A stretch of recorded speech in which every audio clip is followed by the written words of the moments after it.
into 4 parts actually. It is your chemistry, physics, biology, and mathematics. I am going to deal with physics. I'm going to teach you physics always. I'm not going to go ahead with mathematics or biology or chemistry. So, पहले views समझते हैं और पहले आप लोगों से बात करते हैं. जो लोगों ने मेरा फर्स्ट लेक्चर अटेंड पहले कभी नहीं किया, मैं उनसे डिस्कस करना पसंद करूंगी. According to you, what is physics? Physics है क्या? क्या होता है physics? Anyone will try their own answers. Branch of science. Branch of science. आज है ना, साइंटिफिक टर्म में बात ही नहीं करते. आज हम आपके नॉर्मल लैंग्वेज, मतलब of course don't start speaking in some other language which I cannot understand. Let's talk in Hindi or English of course, जो कि मुझे भी समझ में आए.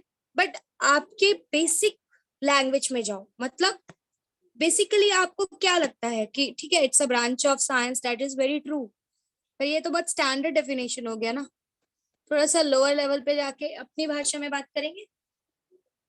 आपको पता है, जब आपको कोई चीज समझनी होती है या जब आपको कोई चीज समझती है तो उसको आप अपनी बेसिक लैंग्वेज में समझा पाते हो. जब आपको कोई चीज आपकी बेसिक लैंग्वेज में समझ में आती है ना, मतलब वो आपको चीज समझ में आ रही है. और जो चीज आप सिर्फ साइंटिफिकली लर्न कर लेते हो, वो सिर्फ आपने रट्टा मारा हुआ होता है, वो आपको समझ में नहीं आया होता. समझ में आना और रट्टा मारने में डिफरेंस है. और बच्चों, ये बात समझ लो कि the one that you are going to study, जो अब आप फिजिक्स पढ़ने वाले हो, जो भी चीजें आप पढ़ने वाले हो, अब सिर्फ रट्टा मार के काम चलेगा ही नहीं. आपको अंडरस्टैंडिंग क्रिएट करनी पड़ेगी. आपको समझना पड़ेगा चैप्टर को, आपको समझना पड़ेगा इस सब्जेक्ट को. तो ही आप इस सब्जेक्ट के ऊपर डोमिनेंट हो पाओगे. अदरवाइज ये सब्जेक्ट सब पे डोमिनेंट हो जाता है. Most of the people face problem in this subject. So पहले हमको ये सीखना है कि हमको सारी चीजों को अपनी इजीएस्ट लैंग्वेज में लेकर चलना है. साइंटिफिक लैंग्वेज तो हम यूज करने वाले हैं फॉर राइटिंग पेपर. वहां पे आप अपनी भाषा लिखोगे तो there is a possibility teacher आपका मार्क्स काट देंगे. तो यहाँ पर समझने के लिए हमको हमारी भाषा में चीजें आनी चाहिए. That is what I wanted to say. Please आप लोग का कैमरास ऑन करो so that I can see you. Gunjan, camera on कर बच्चा.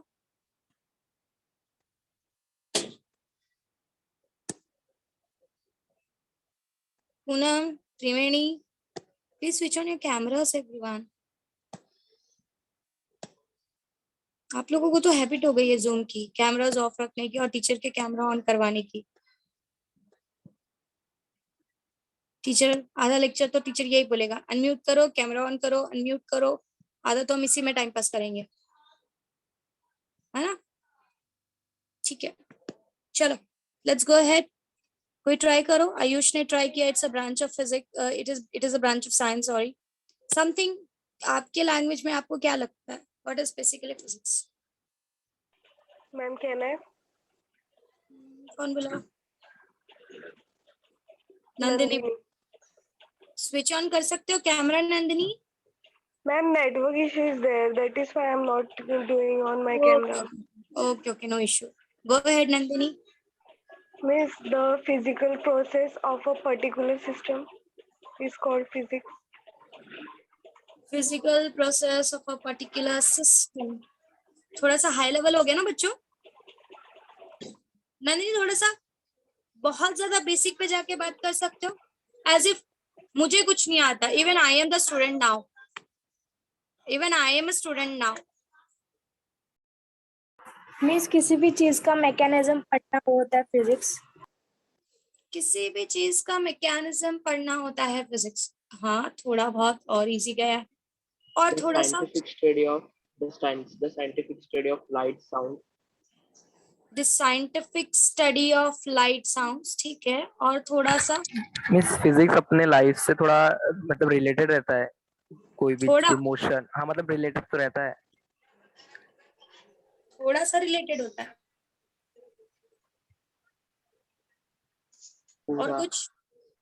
और कुछ like your definitions are, I'm not saying it is wrong, okay?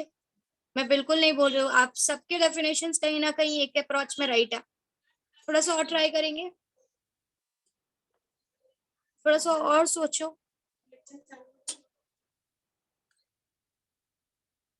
थोड़ा सा और सोचो। स्नेहा ट्राई करना चाहोगे? What is physics? मैम अच्छा व्हाट कैन इज आई? कौन बोला? साक्षी। साक्षी बोलो। Of course you can. Ma'am physics is nothing but our daily life. या यही सुनना था, काफी टाइम से सोच रही थी कोई तो बोलो। Physics is actually your daily life routine. आजू बाजू में जितनी चीजें हो रही है ना बच्चों, सारी चीजें, फिजिक्स एक्चुअली कुछ है ही नहीं। आपके लाइफ में आपके आजू बाजू जो भी चीजें हो रही है ना, उसको हम मैथमेटिक्स और थ्योरी के हेल्प से, with the help of a mathematics and with the help of the languages, हम उसको पेपर पे लिख देते। This is what is physics. जो आपकी आंखों पर लाइट गिर रही है, उस फिनोमिना को मैंने थोड़े से फॉर्मूलाज बना के, थोड़ा सा मैथमेटिक्स यूज करके, थोड़ी थ्योरी यूज करके मैंने पेपर पे लिख दिया। मुझे पता है कि Apple basically falls down, Newton ने उसको सिर्फ थोड़ा सा फॉर्मूला मैथमेटिक्स डाल के और थोड़े सी थ्योरीज लिखकर, वही चीज जो हो रही है आपकी लाइफ में, उसी को उसने मैथमेटिक्स और फॉर्मूला के बेसिस पे एक पेपर पे लिख दिया, और कलेक्टिवली वो सारी चीजों को वो लोग फिजिक्स के टर्म में जाने लगे। सो physics is basically your daily life things. आपके लाइफ में जो भी चीजें हो रही है ना, उनको सिर्फ मैथमेटिक्स के लैंग्वेज में लिख दिया गया। You are running, your speed, भाग रहे हो, उसकी स्पीड, फॉर्मूलाज बना दिया मैथमेटिक्स के हेल्प से, कुछ थ्योरीज लिख दी, थिंग इज रेडी। आप काम कर रहे हो, योर वर्क डन, उसको भी कुछ फॉर्मूलाज बना दिया, कुछ थ्योरीज लिख दी, फिजिक्स का एक और पार्ट रेडी हो गया। मैम समझ में आ रहा है मैं क्या कर रही हूँ? बोलो। हेलो। हाँ हाँ, आई कैन हियर यू, बोलो। नो मैम, मेरा नेटवर्क इशू हो गया, मुझे लगा मैं क्लास से लेफ्ट हो गई क्या। Okay okay okay. So this is all about physics. तो अगर आपको किसी ने बेसिकली पूछा कि फिजिक्स क्या होता है, तो एक सिंपल टर्म में ये एक बात बोलने का कि आपके आजू बाजू जितनी सारी चीजें हैं ना, उन सारी चीजों को हम समझाने की कोशिश करते हैं या फिर समझने की कोशिश करते हैं। और जब हम उसे समझाने की या समझने की कोशिश करते हैं, तो हम एक नया सब्जेक्ट जनरेट करते हैं जिसको हम फिजिक्स बोलते हैं। कुछ समझे मैंने क्या कहा? यस कुछ मिस। समझा बड़े साथ? Yes miss. एंड जब आप उसको समझ जाते हो, आप उसके हेल्प से जब मशीन्स बना सकते हो, तो आप फिजिक्स के एप्लीकेशन पार्ट में चले जाते हो। That is you enter into engineering field. Bio field में भी फिजिक्स का बहुत यूज है। आपको आपका जो हार्ट बीट का रेट है, आपके हार्ट का कंटिन्यूसली बीटिंग होता है, वो एक्चुअली में देखा जाए तो वो वेव्स होते हैं हार्ट के। हार्ट क्रिएट हार्ट जो है आपका, वो वेव्स क्रिएट करता है, और उस वेव को हम पढ़कर पर्सन का हार्ट बीट प्रॉपर चल रहा है कि नहीं चल रहा है उसको समझने की कोशिश करते हैं। सो physics is everywhere, whether it is a bio subject, whether it is a chemistry subject, whether it is your basically a physics subject. तो फिजिक्स इज समथिंग जो सब चीजों में इन्वॉल्व है, हर जगह इन्वॉल्व है। कोई भी ऐसा प्लेस नहीं मिलेगा जहां पे तुमको फिजिक्स का स्टडी नहीं मिलेगा। Ma'am what about chemistry? Chemistry में फिजिक्स कहाँ से आ गया? जब आप स्टार्स एंड प्लैनेट्स के बारे में पढ़ते हो, तो जो आपका सन है, जो आपके स्टार्स हैं, उनके अंदर बहुत सारे केमिकल रिएक्शंस होते हैं। तो वहां पर हमको केमिकल रिएक्शन से निकली हुई एनर्जीज के बारे में पढ़ना होता है, उससे क्रिएटेड वेव्स के बारे में पढ़ना होता है। आ गया फिजिक्स। सो फिजिक्स आपके लाइफ में जितनी भी आजू बाजू चीजें हो रही है ना, उन चीजों को बस एक्सप्लेन करने वाला सब्जेक्ट है। जो भी फिनोमिनास होते हैं उनको वो एक्सप्लेन, ये सब्जेक्ट जो है उन्हीं फिनोमिनास को एक्सप्लेन करने की कोशिश करता है, बस और कुछ नहीं है। फिजिक्स फिजिक्स यही है। बस जैसे मैं आपसे बात कर रही हूँ तो मैं हिंदी या इंग्लिश लैंग्वेजेस का यूज कर रही हूँ, जब फिजिक्स चीजों को समझाता है तो mathematics as a language use करता है। फिजिक्स के लिए मैथमेटिक्स एक लैंग्वेज है। तो सबका वॉइस ब्रेक हो रहा है। और आपको ये आगे आगे जाके सबके लिए ब्रेक हो रहा है? सबको ब्रेक हो रहा है मेरा वॉइस? No ma'am. अगर सबको नहीं हो रहा है तो there is problem on your side बच्चा। कुछ समझे फिजिक्स क्या है? Yes miss. क्लियर हुआ? Of course Chemistry is all about the chemical equations, chemical reactions. Biology is all about the, हाँ तो आप कैमरा ऑफ कर दो फिर. Chemistry is all about chemical equations and chemical reactions. Biology is all about the living organisms, plants, and so on. You'll study botany, zoology, that is, botany is related to the zoology, related to the animals, human beings, and so on. So, and mathematics is basically a language which should be understood if you want to be good in physics. तो ma'am अगर मैंने नहीं लिया तो क्या होगा? आपको बहुत हाई फाई मैथमेटिक्स आने की जरूरत नहीं है फिजिक्स बोलने के लिए या फिजिक्स पढ़ने के लिए. बेसिक मैथमेटिक्स की जरूरत है, उतना आना चाहिए. प्लस माइनस इंडाई स्कूल्स जो आपने 10th स्टैंडर्ड तक में चीजें पढ़ी हैं वो, और थोड़ा सा उससे हायर लेवल, थोड़ा सा, नॉट मोर देन दैट. हल्का सा एक हायर लेवल का मैथमेटिक्स आपको रिक्वायर्ड है. अगर आप मैथमेटिक्स में स्ट्रॉन्ग नहीं है तो, स्ट्रॉन्ग है तब तो बात ही अलग है. कुछ समझे? Is it clear what I said everyone? Yes, yes. ठीक है, चलो अब ये तो समझ गए कि बेसिकली फिजिक्स है. ठीक है, फॉर एग्जांपल अब तो मुझे बताओ कि तुम लोगों ने ऐसा फिनोमेना ऑब्जर्व किया है कभी जिसका रीजन तुमको जानना है कि बस ऐसे हो रहा है या ये क्या है. कोई ऐसी क्यूरियोसिटी वाली बात जो आपने कभी देखा हो और आपको ऐसा लगता है कि इसका, okay, is my voice breaking for everyone? I don't no.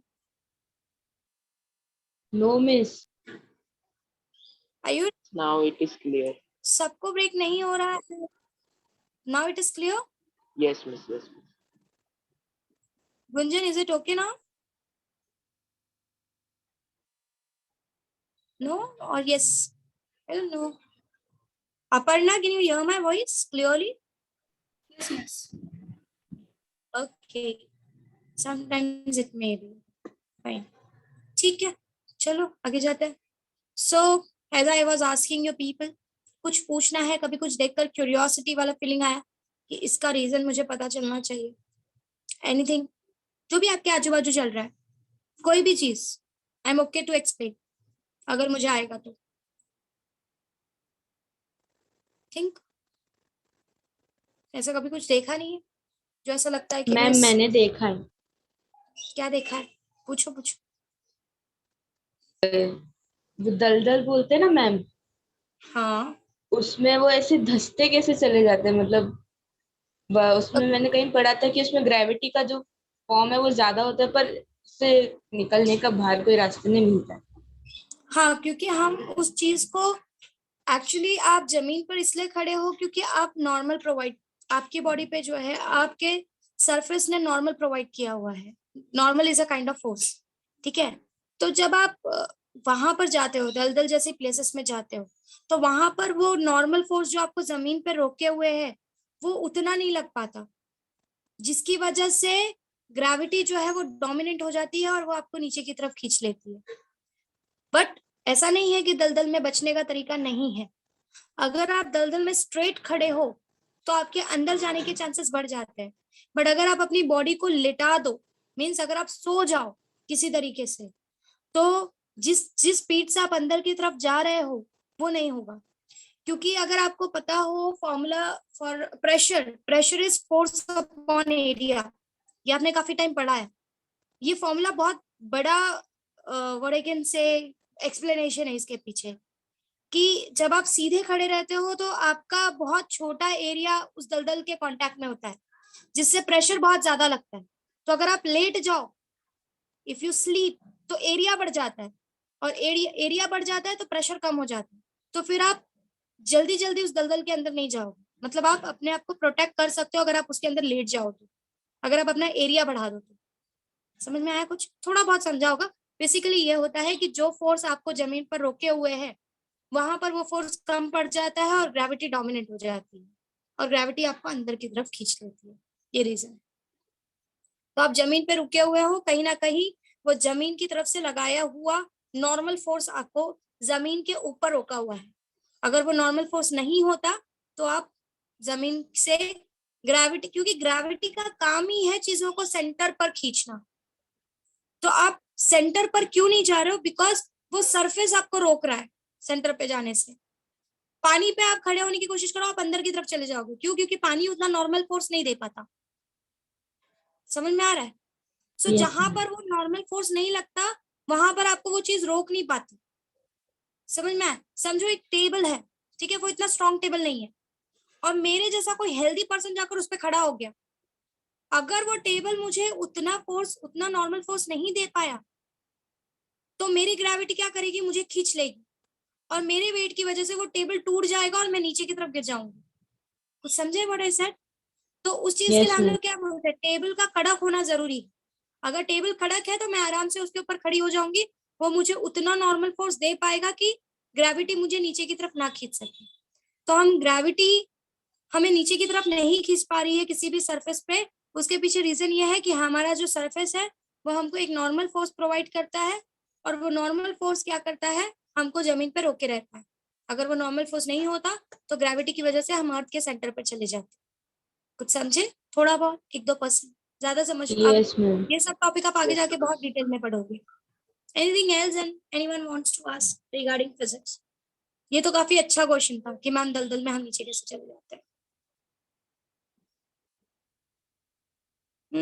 Someone asked me बड़ा साइंटिफिक क्वेश्चन पूछा है।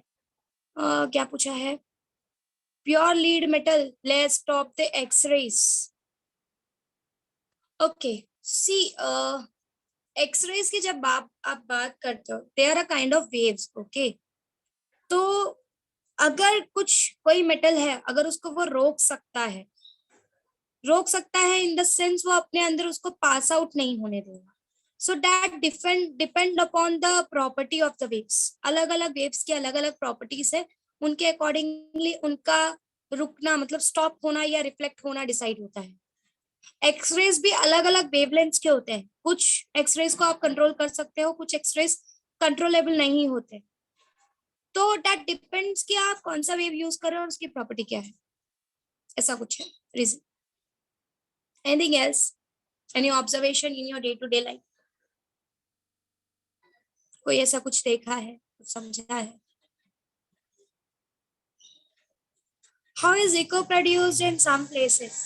ओके, बेसिकली ये जो इको है ना, या जिसको आप एको बोलते हो इन शॉर्ट, तो एको जो होता है ना, वो रिफ्लेक्शन ऑफ साउंड होता है। मतलब साउंड आप जो भी बोल रहे हो वो चीजों से टकरा कर रिटर्न बैक आता है।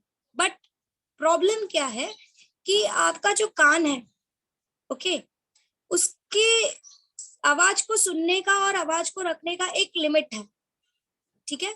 अगर कोई चीज जब आप बोल रहे हो, बोलने के बाद वो जितने देर भी आपका कान आपका पुराना वाला नॉइस को रखे हुए है, अगर उस इंटरवल के अंदर आ गया तो आप एको के बीच में डिफरेंशिएट नहीं कर पाओगे कि एको आया है या नहीं आया। मतलब आपके कान की कैपेसिटी होती है किसी भी साउंड को थोड़ी देर तक रखने की। तो अगर वो उस इंटरवल से अंदर आ गया तो आपको रिकॉग्नाइज नहीं होगा कि एको बना है कि नहीं बना है। दूसरी बात, एको बनने के लिए कुछ सर्टेन कंडीशंस रिक्वायर्ड है कि जिस भी चीज से हमारा साउंड टकरा रहा है वो एक पर्टिकुलर फिक्स्ड डिस्टेंस पे होना चाहिए, तो ही मुझे प्रॉपर एको बन के मिलेगा। टेम्परेचर प्रॉपर होना चाहिए। तो ये सारे कुछ फैक्टर्स हैं जो कहीं ना कहीं एको के लिए रिस्पॉन्सिबल होते हैं। इसीलिए कुछ जगहों पर वो बनता है और कुछ जगहों पर वो नहीं बनता। अब आप कुछ माउंटेन्स पे जाओगे तो वहां पर फिक्स किया जाता है कि यही बेसिकली एको पॉइंट है, क्योंकि वहां पर वो सारी कंडीशन स्पेसिफाइड या वो सारी कंडीशंस फॉलो होती हैं जो एको बनने के लिए चाहिए। कि मतलब 2 माउंटेन्स के बीच में यहाँ पर फिक्स जो डिस्टेंस रिक्वायर्ड है वो है, और टेम्परेचर जो रिक्वायर्ड है वो प्रॉपर है। तो उन प्लेसेस पे पर्टिकुलरली आपको एको सुनने के लिए मिलता है। तो एको के लिए कुछ कंडीशंस है, जैसे कि distance between the mountains and then temperature of that particular surrounding. अगर वो सारी चीजें सेटिस्फाई हो गई तो आपको एको सुनने मिलेगा, वरना नहीं मिलेगा, या अगर मिला भी तो प्रॉपर नहीं मिलेगा। समझे? Anything else? और किसी के पास कुछ नहीं है? अभी कुछ देखा नहीं चलते फिरते? म्यूट करके बोलो बच्चा, I can not go for the chat. Gravity is so weird. Gravity is not weird. Gravity is not weird. Gravity is something which is like a magic, I can say. Because कोई भी ना आज तक gravity को पूरी तरीके से समझ नहीं पाया.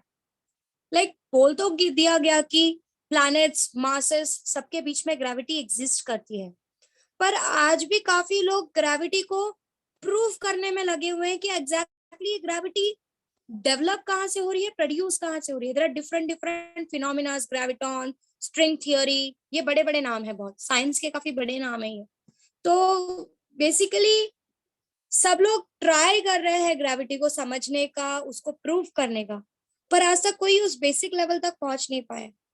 So that is what I am saying, science is all about, और फिजिक्स इज, और understanding this universe is not that easy. ये यूनिवर्स अपने आप को इतना इजीली समझने नहीं देना चाहता.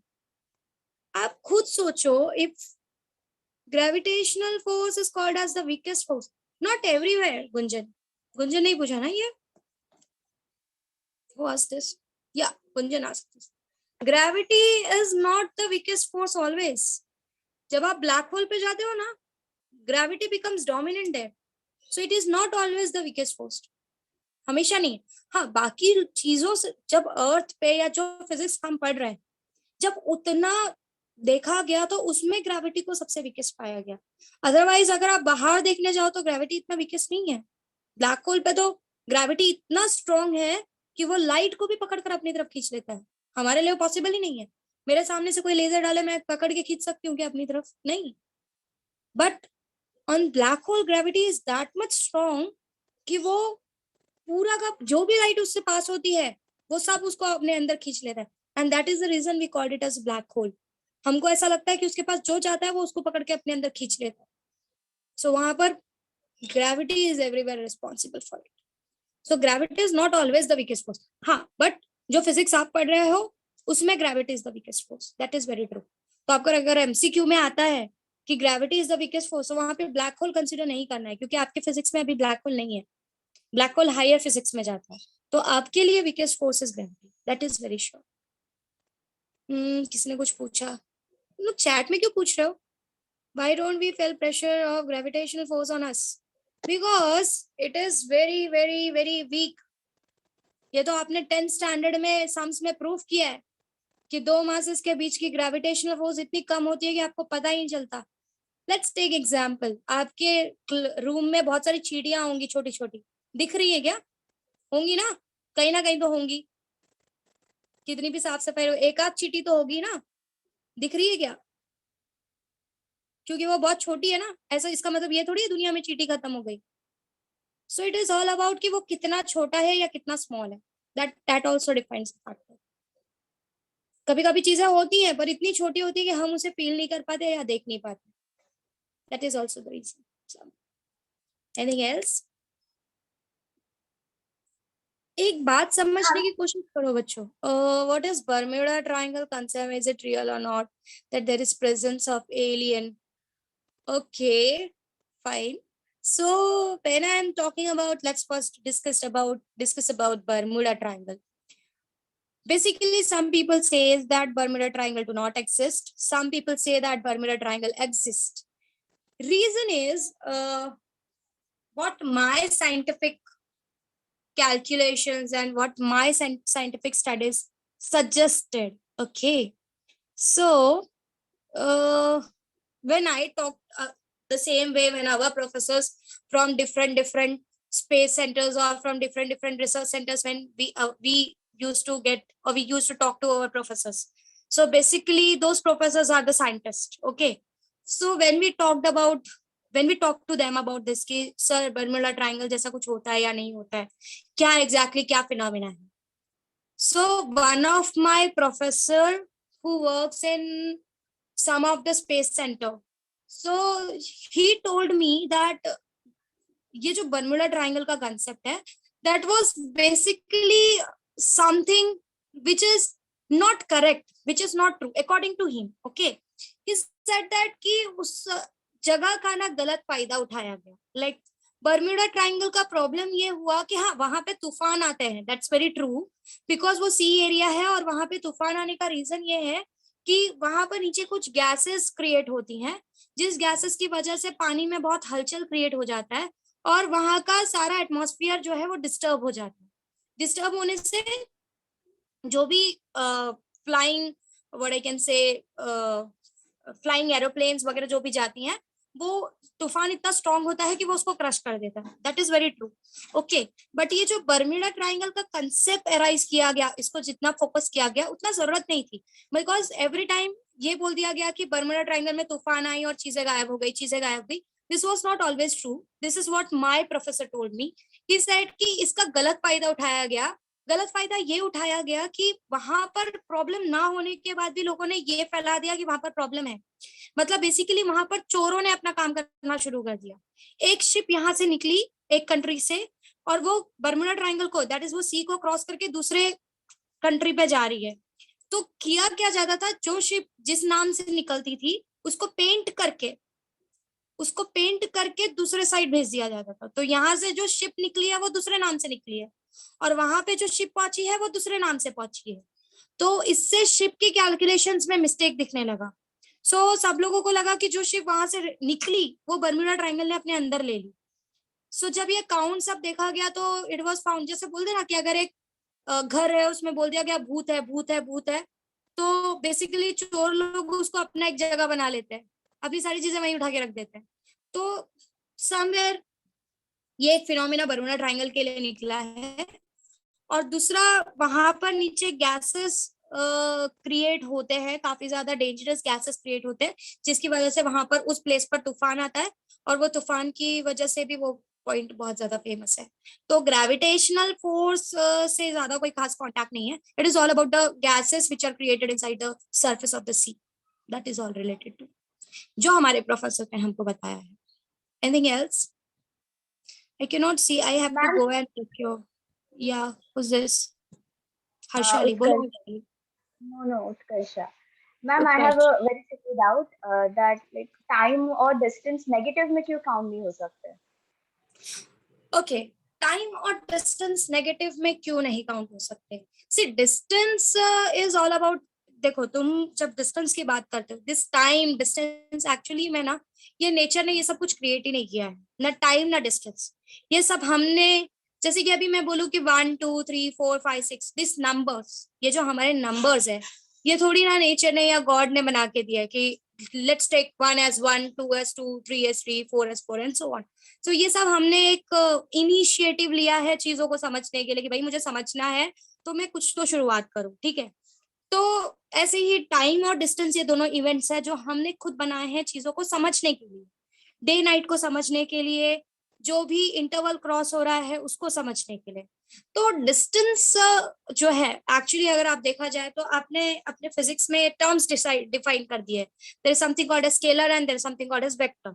ओके, तो वेक्टर में आपने कहा कि हम वेक्टर एक ऐसे, आप आगे जाके पढ़ोगे, अगर आपने नहीं पढ़ा है तो आप आगे जाके थोड़ा पढ़ोगे कि हर चीज की दो चीजें होती हैं। एक होता है स्केलर जिसमें आप सिर्फ नंबर्स के साथ काम करते हो, और एक होता है वेक्टर जिसमें आप नंबर और डायरेक्शन दोनों को कंसिडर करते हो। तो डिस्टेंस एंड डिस्प्लेसमेंट इसी तरीके से डिवाइडेड है। डिस्टेंस ऐसा है कि जिसमें आपको सिर्फ नंबर्स देखने होते हैं, वो कौन से डायरेक्शन में जा रहा है, कैसे जा रहा है, उससे फर्क नहीं पड़ता। बट जब आप वेक्टर बोलते हो तो you talk about displacement. For example, अगर आप +5 से आगे गए, ठीक है, और फिर आप पीछे आ गए, तो आप डिस्प्लेसमेंट बोलते हो कि 0 हो गया, क्योंकि यहाँ पर आपने डायरेक्शन को भी इंपॉर्टेंस दी है। बट अगर आप डायरेक्शन इंपॉर्टेंस नहीं देते हो तो ऑन एन एवरेज आपने 10 मीटर का डिस्टेंस कवर कर लिया है। So distance is basically a scalar concept. इस वजह से वहां पे डायरेक्शन को ज्यादा काउंट नहीं दिया जाता, ये हमारी स्टडी के लिए। अब टाइम को नेगेटिव क्यों नहीं लिया जाता? क्योंकि जब हम प्लस या माइनस बोलते हैं, हमने ये डिसाइड किया है कि अगर हम सीधे सीधे जा रहे हैं तो हम उसको प्लस ले लेंगे, और अगर हम उल्टे उल्टे जा रहे हैं तो हम उसको माइनस ले लेंगे। तो आज तक ये पॉसिबल नहीं हो पाया है कि टाइम में सीधे सीधे तो हम जा ही रहे हैं, अभी 4 बज रहा है, फिर 5 बजेगा, फिर 6 बजेगा, फिर 7 बजेगा, बट कभी हमने ये नहीं किया कि पहले 5 बज गया, फिर 4 पे गए, फिर 3 पे गए। हम उल्टे डायरेक्शन में नहीं जा पाते। That is going into past is not possible till now. इसीलिए टाइम को नेगेटिव नहीं कंसीडर कर सकते। तो ये प्लस माइनस है ना, ये हमने डिसाइड किया है कि सीधा सीधा जाएंगे, स्ट्रेट स्ट्रेट बढ़ते जाएंगे तो विल टेक पॉजिटिव, टर्न हो जाएंगे तो विल टेक, या अपोजिट डायरेक्शन में जाएंगे तो will take negative. So time में अभी तक वो पॉसिबल नहीं हो पाया, इसीलिए टाइम को नेगेटिव नहीं लिया जाता, बिकॉज टाइम हमेशा बढ़ता ही जाता है। उसके पीछे जाने का अभी तक फिलहाल कोई प्रूफ या कंसेप्ट नहीं आया है। People are trying, everyone is trying their best कि we can have a time travel और हम पास्ट में जा सके, but still it is not possible. समझे? इसलिए डिस्टेंस का पॉजिटिव होने का रीजन ये है कि हम वहां सिर्फ नंबर्स के साथ खेल रहे हैं, और टाइम का पॉजिटिव होने का रीजन ये है कि हम पीछे नहीं जा सकते। तो पीछे नहीं जा सकते तो माइनस का कोई सवाल ही नहीं होता। माइनस पीछे जाने के लिए या अपोजिट डायरेक्शन में जाने के लिए यूज किया जाता है। सो ये प्लस माइनस जो है ना बच्चों, ये सिर्फ अगर आप कुछ प्लेसेस पे देखोगे तो ये सिर्फ डायरेक्शन को स्पेसिफाई करने के लिए कभी कभी यूज करते हैं। मैंने कहा ना, ये सारे फिनोमिना हमने अपने लिए क्रिएट किया है। हम चीजों को समझना चाहते हैं तो हमने कुछ कुछ सिंबल्स यूज किए हैं, कुछ कुछ फिनोमिना यूज किए हैं, so that we can understand things, nothing else. Anything else from anyone? That's all you have? और किसी के पास कुछ है? Can we travel to the past with the help of physics? What is the concept? The Area 51 in USA. Basically, Area 51, I need to look into the topic. I don't know, but I'll look at क्या है, मुझे देखना पड़ेगा.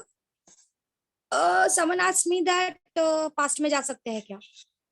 Past में जा सकते हैं क्या? अभी तक किसी ने ना इसको false proof नहीं किया है कि जा सकते हैं कि नहीं जा सकते, बट जितनी भी थियोरीज बनाई गई है ना वो सब फेल हो रही है. That is very true. मतलब जो भी थियोरीज हम लोग एक्सप्लेन या कंसिडर करते हैं for going into the past, वो चीजों को वैलिड नहीं कर रहा है. इट्स नॉट वैलिडिंग अस कि हाँ हम कर लेंगे. अभी तक ऐसा नहीं हुआ. सी एक बात समझो कि when a person who studies physics, okay, वो कभी ये नहीं बोलेगा कि पॉसिबिलिटी इज जीरो या प्रोबेबिलिटी इज जीरो. ऐसा हम कभी बोलते नहीं, क्योंकि फिजिक्स ने ऐसी बहुत सी चीजें हैं जो दुनिया में हम सोचते थे कि पॉसिबल नहीं है, वो कम की है. फॉर एग्जाम्पल, आज हम लोग जैसे कि बोलते हैं कि नीड जो है वो डिस्कवरी का सबसे बेसिक रूट होता है. आज ऑनलाइन जब कोविड स्टार्ट हुआ, सबको ये समझ में नहीं आ रहा था कि चीजें कैसे आगे बढ़ेंगी, but with in a month ये जूम आ गया, ऑनलाइन लेक्चर शुरू हो गए, लोगों ने ऑनलाइन एक्सेप्ट करना स्टार्ट किया पढ़ाई. So we were not thinking about it, but ऐसा कुछ डेवलप हो गया. So nothing is impossible in physics. So basically मैं ऐसा बोल नहीं सकती कि नहीं ही पॉसिबल है. It can be, for sure it can be. There is the probability is never zero for anything. किसी भी चीज की प्रोबेबिलिटी कभी जीरो नहीं होती. प्रोबेबिलिटी मतलब उसके होने का चांसेस. किसी भी चीज के होने का चांसेस कभी जीरो नहीं होता. ये बात हमेशा याद रखो. ये बहुत बड़ा स्टेटमेंट है जो अगर आप कभी फिजिक्स में आते हो, फिजिक्स फील्ड में या फिजिक्स बैकग्राउंड में, तो ये एक ऐसा स्टेटमेंट है जो इंसान लाइफ टाइम यूज करता है कि किसी भी चीज की इस दुनिया में, anything in this world do not have a probability zero. उसके होने का एक आधा 0.5, 0.1, 0.2, 0.3% होता है. हाँ, कम बहुत हो सकता है, चांसेस बहुत कम है ऐसा बोल सकते हो, पर चांसेस जीरो है ऐसा कभी नहीं बोल सकते. That's not possible. So area 51, US area 51, I need to look into. I will look into it and I'll tell you the concept behind it. What's the concept of God particle? हाँ, imaginary concept है, कुछ नहीं. चीजों को समझाने के लिए दुनिया में अलग अलग थियोरीज बनाई गई हैं, और उन थियोरीज में से ही एक गॉड पार्टिकल करके भी थियोरी कंसिडर की गई है. So it's an imaginary everything. मैंने जैसे कि कहा कि चीजों को समझाने के लिए हम अलग अलग थ्योरीज डेवलप करते हैं. जो वैलिड हो गई वो पब्लिश हो जाती है पेपर में, और जो वैलिड नहीं हुई वो इसी तरीके से थ्योरी बन के रह जाती है और लोगों को कंफ्यूजन में डाले रहती है. Nothing else. Hello ma'am. Who is this? कौन बोल रहा है? मिस अभिषेक. बोलो अभिषेक. मिस मेरा एक ये है कि मतलब जैसे सब बोलते हैं ना कि एक कार 1 किलोमीटर मतलब कि एक 1 आवर में इतना किलोमीटर चले, और मतलब कि वो 1 मिनट में कितने उसके राउंड व्हील्स, उसके व्हील्स कितने राउंड घूमे, तो उनको मालूम कैसे पड़ता है कि वो कितने राउंड घूमे उनके व्हील्स? वो 30 सबके टाइम्स 50 40 टाइम्स. हाँ, वो उन सब चीजों के लिए ना आपको थोड़ा सा रिलेशंस निकालना पड़ता है कि वो जब मूव हो रहा है तो उसने कितना डिस्प्लेसमेंट कवर किया है, उसका सरकमफरेंस क्या है। जितना सरकमफरेंस होगा उतना ही डिस्टेंस वो एक राउंड में कवर करता है। तो सरकमफरेंस के हिसाब से जो भी डिस्टेंस कवर किया है उसके अकॉर्डिंग आपको जाना पड़ता है। तो basically you now enter into formulising. यहाँ पे आप फॉर्मुलाज यूज करते हो, थोड़ा सा दिमाग लगाते हो और आपका आंसर आ जाता है। So that is a very easy concept actually, इतना कुछ टफ नहीं है। जितना Okay. सरकमफरेंस होता है उतना ही डिस्टेंस वो एक बार में कवर करता है। तो टोटल डिस्टेंस जो भी कवर हुआ है उसको डिवाइड कर दोगे तो आपको सरकमफरेंस का वैल्यू अमाउंट मिल जाएगा। तो उस तरीके से कितने राउंड कवर हुए वो आ जाता है। That is totally a formalism, कुछ ऐसा मैजिक नहीं है, nothing is magic there. Okay. किसी ने पूछा, क्या पूछा, human life after humans after, what the science is about humans after life. Can human body after that preserve with the help of liquid nitrogen? Liquid nitrogen का तो पता नहीं, chemical से रिलेटेड है, देखना पड़ेगा, पता नहीं। I am very weak in chemistry, but preserve किया जा रहा है, ये तो बात सच है। काफी जगहों पर यूएस वगैरह में काफी डेड बॉडीज को प्रिजर्व करके रखा गया है so that they can try some technique और उनको जिंदा कर सके। तो प्रिजर्वेशन तो होता है, पर कौन से केमिकल में होता है that I need to find out, I don't remember, क्योंकि बेसिकली मेरा ब्रांच जो है वो उस फील्ड का नहीं है, इसलिए। और कौन क्या पूछा, life after, human after life, human after life पता नहीं यार, ये तो बहुत बड़ी बात है, क्योंकि जो भी ह्यूमन आफ्टर लाइफ गया है वो आज तक कभी रिटर्न आके उसने कभी अपना लाइफ का एक्सपीरियंस बताया ही नहीं। हाँ बट बोल सकते हैं कि इट एग्जिस्ट और इट मे नॉट, तो नो कमेंट्स ऑन दिस कि कौन कितना जी सकता है या जीने के बाद मरने के बाद क्या होता है, आई डोंट नो, पता नहीं। नो कमेंट्स, मेरे किसी प्रोफेसर से आज तक लाइक क्वेश्चन, देखो ये नहीं है कि क्वेश्चन रॉन्ग है या क्वेश्चन वैलिड नहीं है। एक बात हमेशा समझो बच्चों, before I start teaching you from the next lecture, of course next lecture से मैं आपको बहुत पकाने वाली हूँ फिजिक्स लेकर, बट मेरा एक ही कंसेप्ट है कि आप जो भी क्वेश्चन पूछते हो ना, ऐसा कभी नहीं होता कि वो वैलिड नहीं होता, ठीक है। हर क्वेश्चन वैलिड होता है, every question is valid. Her question अगर वो रॉन्ग है तो उसके पीछे भी रीजन है, और अगर वो राइट है तो भी उसके पीछे रीजन है। हाँ maybe there is a possibility कि या तो वो फिजिक्स में प्रूफ नहीं हुआ है या तो वो मुझे नहीं पता, दोनों पॉसिबिलिटी है, क्योंकि no one is perfect, right, कोई इस दुनिया में परफेक्ट नहीं होता। तो अगर आपके क्वेश्चन मुझे ऐसा लगता है कि मैं एक्सप्लेन कर सकती हूँ, अगर वो रॉन्ग है तो भी मेरे पास रीजन होगा, और अगर वो राइट है तो भी मेरे पास रीजन होगा। और this is where your physics starts. Physics is all about giving a reason कि जो भी आजू बाजू चीजें हो रही है, अगर कोई चीज नहीं हो रही है तो क्यों नहीं हो रही है उसका रीजन भी फिजिक्स के पास होता है, और अगर वो क्यों हो रही है उसका रीजन भी फिजिक्स के पास होता है। बस पार्ट सिर्फ इतना है कि कभी कभी वो प्रूफ्ड होता है, कभी कभी वो प्रूफ नहीं होता, कभी कभी वो मुझे पता होता है और कभी कभी वो मुझे नहीं पता होता। तो अगर कोई चीज मुझे नहीं पता है और आपका वो क्वेश्चन आया है मेरे पास, तो मैं मेरा बेस्ट ट्राई करूंगी कि किसी तरीके से I can find the answer and give it to you, I will try my best. But एक बात हमेशा अपने दिमाग में रखना कि even when you say a plus b, when you say 2 plus 3 equals to 5, okay, even that have a reason behind it. तो ये कभी मत सोचना फिजिक्स पढ़ते हुए कि अरे मैं मैम से इतना बेसिक क्वेश्चन कैसे पूछ लूं, तो ये क्वेश्चन रॉन्ग तो नहीं है। फर्क नहीं पड़ता, फर्क ये पड़ता है कि अगर वो क्वेश्चन आपके दिमाग में आया है तो मैं उसको आंसर करूँ, रॉन्ग है तो रॉन्ग होने का रीजन बताऊं, और राइट क्या होगा वो बताऊं, और राइट है तो फिर तो बात अलग ही है, फिर तो उसका करेक्ट रीजन आप तक पहुंचना जरूरी है। Are you understanding? सो ये बात पहले दिमाग में रख लो कि क्वेश्चन पूछते समय ये कभी मत सोचना कि समथिंग इज रॉन्ग और राइट, मे बी कुछ नया क्रिएट कर दो, दैट्स वेरी ट्रू। कब कौन रिसर्च कर ले आए क्या भरोसा, this is what I feel. Ma'am हमारी एज ही क्या है, ऐसा कुछ नहीं है, कोई भी कुछ भी कभी भी नया क्रिएट कर सकता है, that's very true always. As I said probability is never zero, कभी भी किसी चीज की प्रोबेबिलिटी जीरो नहीं होती। Can dead human heart can replace by mechanic और मैन मेड हार्ट? बच्चा I am not a doctor, I don't know about human heart को रिप्लेस कर सकते कि नहीं कर सकते, you need to ask it to some MBBS person. I am not a doctor and I am not biology person. Nandini Tiwari, ma'am, Annabella doll is real. Annabella doll, ये तो तुमको मैं तुम्हारे घर पे भेजूंगी, या फिर Annabella doll पर्पसली अगर तुम्हारे घर आती है कुछ एक्सपीरियंस है तो हमारे साथ शेयर कर देना फॉर श्योर। वैसे तो मुझे वो डॉल बिल्कुल पसंद नहीं है, बिना मतलब का सबको मारती रहती है।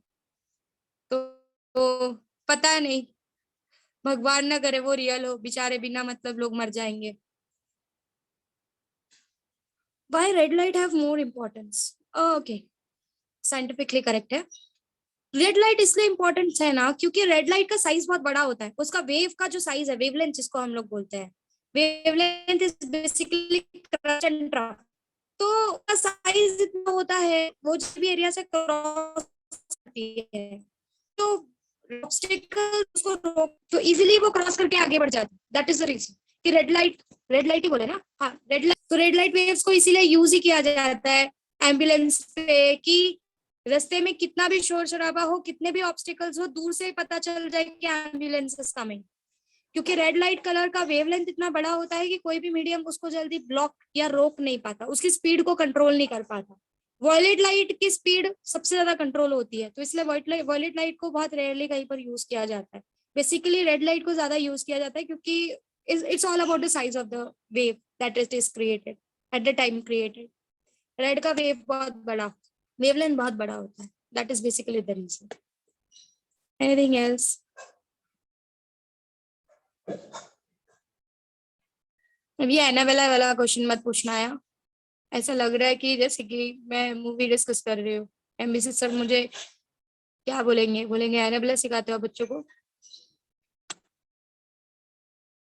बस इतने लोगों के पास ये क्वेश्चन है। थोड़े तुम लोग कभी क्यूरियस नहीं हुए हो एलियन एग्जिस्ट इन रियल और नॉट?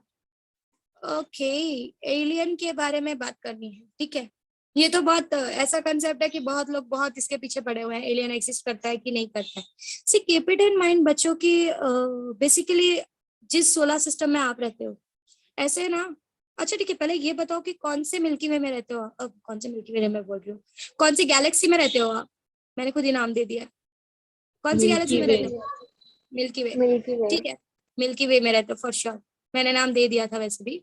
सो ऐसे जैसे आपकी मिल्की वे गैलेक्सी है ना, ऐसे इस दुनिया में ना काफी सारी गैलेक्सीज हैं, बहुत सारी। मतलब there is something called as Andromeda, whirlpool galaxy, blah blah blah, बहुत सारी गैलेक्सीज है।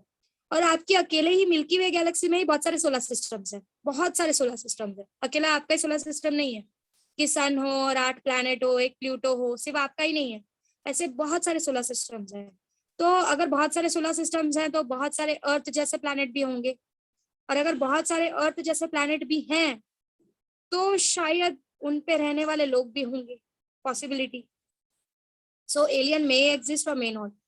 अभी तक किसी ने कोई प्रूफ नहीं देखा है, पर ये सारी पॉसिबिलिटीज ये बताती है कि अगर अर्थ जैसे प्लैनेट है तो वहां पे लाइफ एग्जिस्ट करने का चांसेस है। इसीलिए लोग एलियन में आज भी इतना इंटरेस्टेड है कि उन्होंने स्पेस में म्यूजिक फॉर्म में, लाइक वेव्स के फॉर्म में, म्यूजिक फॉर्म में नहीं, वेव्स के फॉर्म में उन्होंने स्पेस में एक ये भेज दिया है मैसेज। और वो मैसेज हमेशा ये बोलता रहता है कि we are there on the earth, please meet us if you come closer to the system. तो वो बेसिकली हर वक्त बोलता रहता है कि अगर कोई एलियन उसको पा जाता है तो वो हमसे आके मिल सकता है। तो मे एग्जिस्ट, इट मे एग्जिस्ट। मेरे को नहीं पता, मैं कभी मिली नहीं हूँ, मिलूंगी तो बहुत अच्छा होगा। Oil mix with water, bonding नहीं बनती ऑयल और वाटर के बीच में। ये दो सारी चीजें जो भी एक दूसरे से मिक्स हो पाती है, उसके पीछे रीजन ये है कि वो सब आज आप मेरे साथ मिक्सअप हो पाओगे क्योंकि मेरी और आपकी टीचर और स्टूडेंट वाली बॉन्डिंग बन जाएगी। कुछ लोग ऐसे होंगे जिनको अभी भी मुझसे बात करने में डर लग रहा होगा, सो उनके साथ मेरी बॉन्डिंग वीक होगी, सो हम अच्छे से एक दूसरे में डिसॉल्व नहीं हो पाएंगे। तो कोई चीज अगर एक दूसरे में डिसॉल्व नहीं हो पा रही है, इसका मतलब उनके बीच में बॉन्डिंग नहीं बन पा रहा है। That is the reason why rainbow comes after rainfall. Why rainbow comes after rainfall क्योंकि आपके जो वाटर ड्रॉपलेट्स होते हैं वो प्रिज्म की तरह काम करना शुरू कर देते हैं। जब व्हाइट लाइट उसके अंदर प्रॉपर एंगल पे एंटर करती है तो वो उसको 7 कलर में ब्रेक कर देती है, इस वजह से आपको रेनबो देखने के लिए मिलता है। तो droplets work like a prism there, that is the reason. ऐसा क्यों लग रहा है तुम लोग मेरा टेस्ट ले रहे हो? ऐसा लग रहा है जैसे मैं बोली जा रही हूँ, आप लोग टेस्ट ले रहे हो and I am giving me viva to my teacher. Okay, ऐसा ऐसा होता है, ऐसा ऐसा होता है, ऐसा ऐसा होता है। तुम लोग भी कुछ बोलो। Who have advanced technology? Humans। मैं जब एलियन को मिली ही नहीं हूँ, सिद्धेश टू मिला है। जब मैं मिली नहीं हूँ तो मेरे को क्या पता कि वो मेरे से डम्ब है या मेरे से स्मार्ट है। मिलूंगी तो पता चलेगा ना कि डम्ब है या स्मार्ट है। तुम लोग के जैसा क्वेश्चन पूछ लूंगी, अगर आंसर दे पाया तो डम नहीं है, आंसर नहीं दे पाया तो डम्ब है। अभी तुम लोग से एलियन मिलेगा तो वो तो ह्यूमन बींग्स को डम भी बोलेगा ना, मुझसे भी मिलेगा तो भी डम भी बोलेगा, कोई बड़े प्रोफेसर से मिलेगा तो बोलेगा हाँ थोड़ा दिमाग है।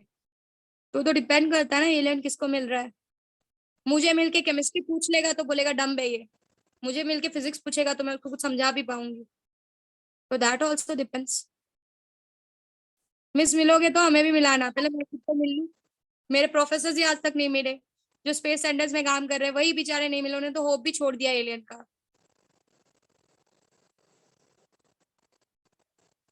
मैं मिली तो पक्का मिलवाऊंगी। मैं तो जीनियस एकेडमी में उसका, तुम लोगों को ना, अगर तुम लोगों का फर्स्ट प्राइज आएगा तो उसी को बुलाऊंगी मैं तुमको गिफ्ट देने के लिए, ट्रॉफीज के लिए फोटो भी उसी खिंचाना। बुलाऊंगी। हाँ, मैं एमबीसी सर को बोलूंगी एलियन को बुलाते हैं इन लोगों को ट्रॉफीज देने के लिए। बड़े बड़े प्रोफेसर को क्या जरूरत है बुलाने की, एलियंस बुलाएंगे इनको, ट्रॉफीज दे देंगे वो।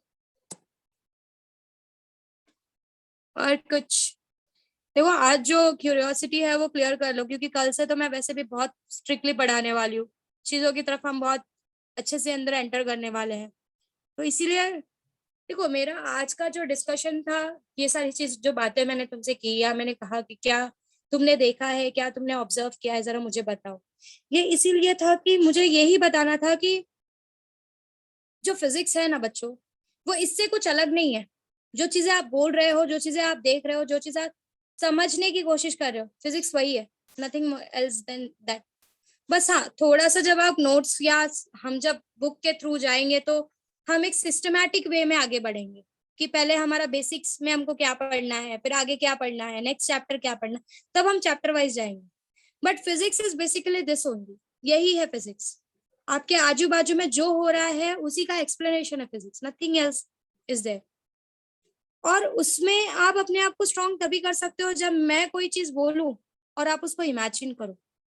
जितना इमेजिनेशन आपका स्ट्रांग होगा, फिजिक्स आपका उतना स्ट्रांग होगा। That's very very true. मैंने कहा आप मिल्की वे में हो, आपके मिल्की वे में आपके जैसा बहुत सारे सोलर सिस्टम है। आपके दिमाग में तुरंत ये इमेजिनेशन आ जाना चाहिए कि एक कोने में, आपको पता है आपका जो मिल्की वे है उसमें आपका जो सोलर सिस्टम है वो चींटी के साइज का है। Means it is very very very small. बहुत छोटी सी जगह में आप एग्जिस्ट करते हो। आपके लिए तो बहुत बड़ी चीज है, sun is a very big star. फिर उसके बाद 8 प्लैनेट्स है जिसमें जुपिटर इतना बड़ा है, और मैं आपको पूरा सिस्टम को मिलाकर मैं बोल रही हूँ कि वो मिल्की वे के सामने एक चींटी के समान है। तो समझो उसमें कितने सारे प्लैनेट्स होंगे, कितने सारे सोलर सिस्टम्स होंगे। ये मैंने बहुत बड़ी बात बोली है आपके सोचने के लिए। And this is where you start thinking. यही सारे थॉट्स है जो लोगों को इन सब्जेक्ट्स की तरफ इतना एक्साइट करवा रहा है कि नहीं, हमको इसके बारे में पढ़ना चाहिए, समझना चाहिए, हमको स्पेस में जाना चाहिए, क्योंकि लोग चीजों को समझना चाहते हैं। That is the basic part. But universe इतना सीधा भी नहीं है कि आप यूनिवर्स की सारी चीजें समझ पाओ। Not possible. यूनिवर्स खुद अपने आप को किसी को समझने नहीं देगा इतनी जल्दी। What is infinity? Infinity is a relative concept. Infinity मतलब अनडिफाइंड सब्सटेंस है, सबके लिए अलग अलग होता है infinity. It's a undefined condition. Can sound wave generate heat? Sound wave is basically made from compression and refraction. तो जो हीट कंप्रेशन के टाइम पे बनता है वो हीट रेफ्रैक्शन की टाइम पे लॉस हो जाता है। तो बेसिकली आपको कोई चेंज इन हीट नहीं दिखता, जिसके बारे में आप साउंड चैप्टर में बहुत डिटेल में पढ़ोगे। तो इसके बारे में आपको आंसर साउंड चैप्टर में और अच्छे से मिल जाएगा। इसके ऊपर भी काफी साइंटिस्ट ने वर्क किया है। तो बेसिकली ऑन एन एवरेज आपको साउंड वेव में कोई हीट देखने के लिए नहीं मिलता, पर कंप्रेशन हीट प्रोड्यूस करता है, रेफ्रैक्शन हीट लॉस करता है। इसकी वजह से आपको total no change in heat experience होता है। ठीक है, so this was all about physics. This is all about the topics that we are going to, related topics physics में यही सारे हैं। From the next session we will start with the chapter units and measurement. आपके पास कुछ questions है या कुछ ऐसी चीजें हैं जो आप में से समझना या सीखना या समझ उसका एक्सप्लेनेशन चाहते हो, आप बेसिकली फ्री होकर मुझसे इस चीज के बारे में बात कर सकते हो। I am always there to help you out with some Any other topics apart from your chapter, I'll be happy to answer you. That's very true. But lectures के end में, lectures के बीच में नहीं. और दूसरी बात ये बोलूंगी कि जब भी हम मिलते हैं, आपका कितना भी बेसिक डाउट हो, बेसिक से बेसिक डाउट, आपको बिना डरे मुझसे पूछना है, बिना डरे. Like you have to raise your voice and you have to tell me. आज मैंने चैट बॉक्स ओपन करके देखा है. बेसिकली नेक्स्ट लेक्चर से मैं चैट बॉक्स में से आंसर नहीं करूंगी, तो आपको अपने आप को अनम्यूट करके आंसर कर क्वेश्चंस पूछने होंगे. दैट्स वेरी ट्रू, क्योंकि पढ़ाते वक्त मैं चैट बॉक्स ओपन नहीं करती. सो आज ठीक है, आज हमारा मीटिंग लेक्चर था. मुझे आपको फिजिक्स से रिलेटेड कुछ कंसेप्ट्स जो आपके टॉपिक्स थे वो समझाने थे. हम नेक्स्ट लेक्चर से चैप्टर के साथ शुरू करेंगे. सो try to unmute yourself and ask the questions. That is what I can say the most. ठीक है, किसी के पास और कुछ है बात करने के लिए या पूछने के लिए?